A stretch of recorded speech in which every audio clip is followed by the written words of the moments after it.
Race 1 kicked off festivities at Queensland Raceway, and it was going to be a race to remember.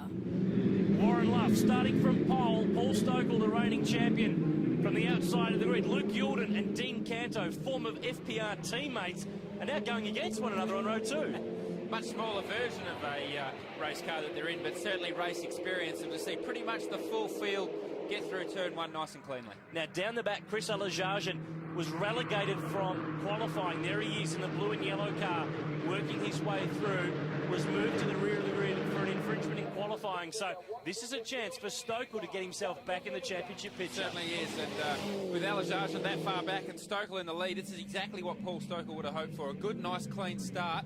Now he needs to put his head down and try and pull a gap so he can maximise these points haul.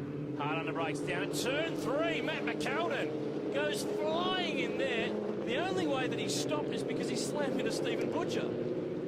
Last year's series champ was back to his best. Stokel leading the way. You can see they're carrying 35 kilograms of ballast because he qualified second. Warren Luff is carrying 50, and that's a change this year from previous seasons of this series. And certainly that amount of weight makes a big difference to a small car like this.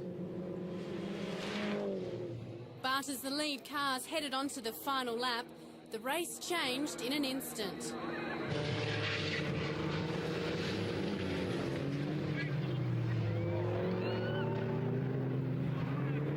Miraculously, after the incident, 2 spectators and driver Kane Magro were all cleared of serious injuries. I just remember going up on 2 wheels and trying to correct it, put it back on down 2 wheels, but that didn't work, and I ended up on the lid. And I remember seeing the gravel trap coming up, and after that everything just went black. But I was aware of the situation and what was happening.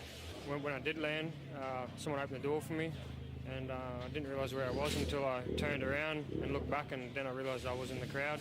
But yeah, I'm just glad to know that everyone is okay.